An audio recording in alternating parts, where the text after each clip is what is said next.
Hey there smartphone fans, welcome back to Smartphone Wars, and I hope you had the chance to watch my initial review of the Honor Play.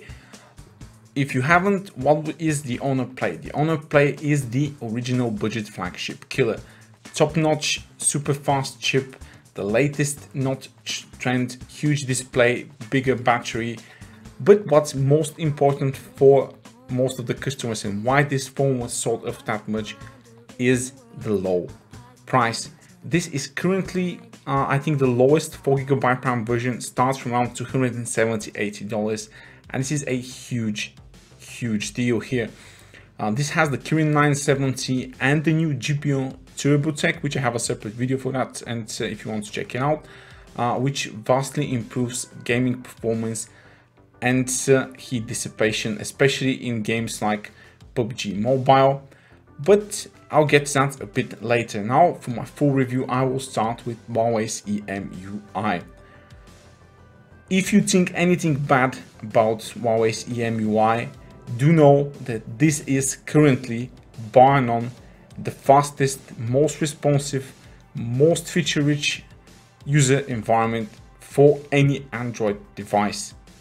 It absolutely has all the bells and whistles. It has one button navigation, it has 3-button navigation, gestures, it has built-in AI, it has a very advanced RAM and resources managing system running behind it, and with the addition of the GPU Turbo, it is absolutely incredible what Huawei have achieved in terms of software. It even has a built-in translator directly into the camera app for the most sought after languages. No phone offers all this on such a low price. This is absolutely the premium product. Huawei have left nothing in terms of software and hardware inside. The phone comes with a big 6.2-inch 19:9 aspect ratio, higher than Full HD resolution IPS LCD panel. That is about a mouthful. As far as the panel goes, it tries for a more natural color palette. It doesn't go super oversaturated like AMOLED panels, and it's not as bright as an AMOLED panel. Naturally, with the lower price tag, you will have to make some sacrifices of display, but luckily Huawei chose a very decent IPS panel here with really good sunlight visibility as well. The brightness gets high, it's not super high, but you can definitely see all you want to see with a little bit of effort. Now, talking about handling, the 6-inch device handles very much like a 5.5-inch one from like a year and a half ago, thanks to the very small top and bottom bezels, the rounded corners of the phone. Yeah, the metal back is not super premium, but it actually looks very nice and feels very nice in the hand. And Huawei have implemented a few touches to help you with one-hand usage, like the scroll down in the fingerprint scanner to pull down a notification shade and stuff like that. Generally, I was very pleased with the handling, and especially with the touch responsive display was really nice. And next, I will be talking about the sound quality. The phone has a headphone jack, doesn't have a hi-fi DAC inside or stuff like that, so it won't power professional headphones. The Bluetooth sound quality was really nice, and the speakers were actually quite okay, but don't expect to get blown away by them.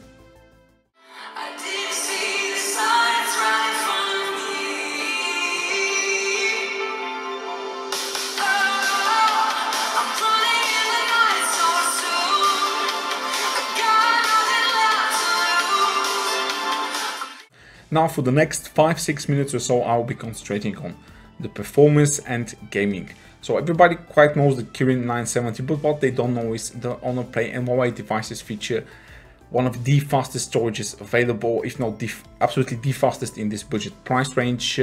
Faster than the Samsung S8, really fast. Apps open, load, install and download in a absolute flash. This is, as far as game loading time, the best phone you can get at this price. But what about actual gaming? Here is me running the latest Asphalt 9 on the absolutely highest quality settings, and I don't know if GPU Turbo is enabled for this game, but it absolutely flies on the Honor Play and the Kirin 970. Very smooth frame rate, gorgeous graphics, there's probably a skipped frame every now and then, but I don't feel any slowdown or lag playing this game, and this is incredible from a around $300 device.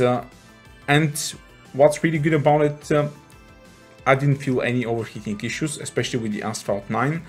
Since these are short tracks and you can play like 3-4 minutes track and then it has some time to hold the next track, the phone didn't even get warm after playing like 7, 8, 10 tracks of Asphalt 9.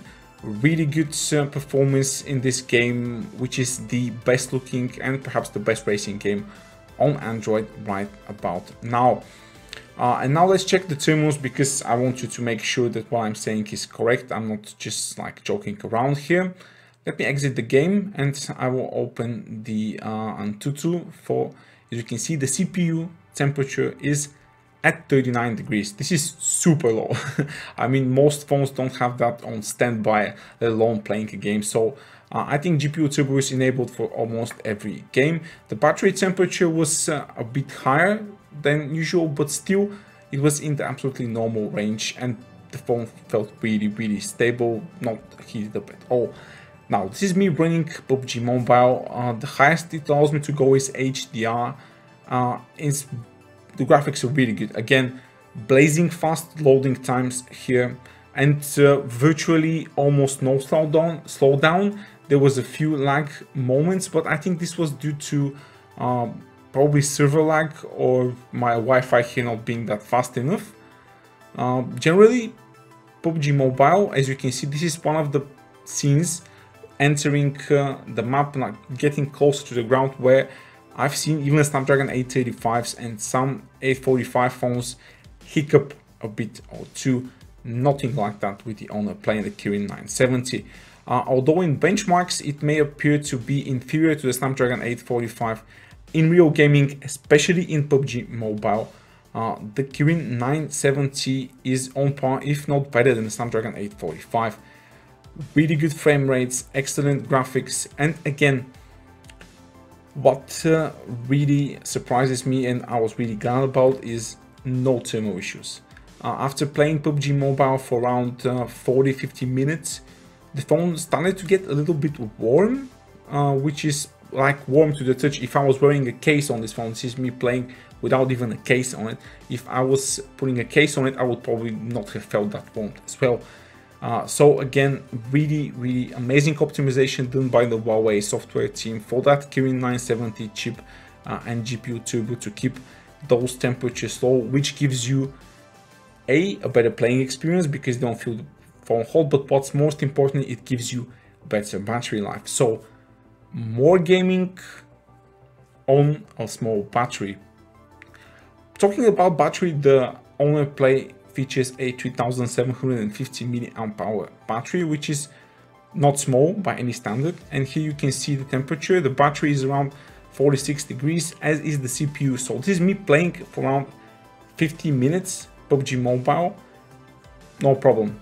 45 degrees is super cool as far as heat dissipation goes for this really awesomely great looking. This is PS4 level graphics. It's powered by the Unreal 4 engine. It has a huge map, so this is excellent work hardware and software by the Huawei team. Here is me totaling at 1 hour and 11 minutes playing PUBG Mobile, and it consumed around 20% battery. So theoretically you're looking at 5 hours of PUBG Mobile on a single charge, which is really good. Another excellent thing, battery life on this phone. The 3750 mAh battery delivers really good, around 9 to 10 hours of screen on time, no problem. But what I really love about this phone is that it consumes absolutely zero battery on standby. I would leave it for like 10-11 hours and then pick it up and it would stay on the same percentage I left it. And the fast charging, although it's not really super fast, it delivers still really good charging times, and you can get around 40-50% battery in 50 minutes, which is kind of okay.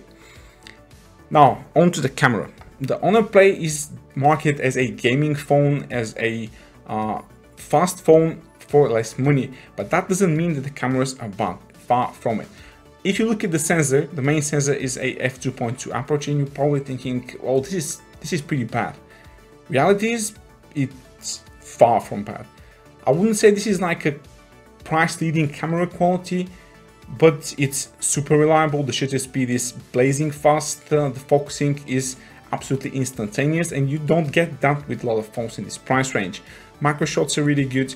Anything you shoot in good to decent lighting conditions looks excellent, has plenty of detail, colors are accurate. I would advise for you to just drop the AI camera feature, because all it does is oversaturate the images. I don't know why. It doesn't benefit anything. So I really suggest you take that option off, and you have photos who look more lifelike. Just these are some I have taken with the AI feature. Everything looks just not natural. So take the AI off the camera, you get the same image quality but with more accurate colors. And here you can see the f2.2 aperture. This is amazing in low light scenarios. It has to go to really low light shots, like right after dusk or around dusk time, to actually lose some detail. And the front camera is an f2.0 aperture, and it's even better and has a front facing flash. So overall, the camera experience on this phone is dependable, it's fast, and it's definitely better than it deserves to be. It's not class leading, but it's definitely worth your money. The video is a bit shaky, but then again, the 4K video looks really nice and the sound quality is okay. So this has been it for my full Honor Play review. The Honor Play is an excellent phone. If you're thinking of buying it, especially for gaming, for performance, and for that big display and battery life, you will not be disappointed by it. I don't think anybody will buy this as a camera-centric phone, but if you do, the cameras are still pretty darn good. And this is the best PUBG playing phone you can buy at this price, bar none. Thanks for watching the video. Give it a thumbs up if you like it, and of course there's a link to buy the phone in the description below. I will be also reviewing the Poco F1 next, so stay tuned for that and check out my other videos as well. Peace out.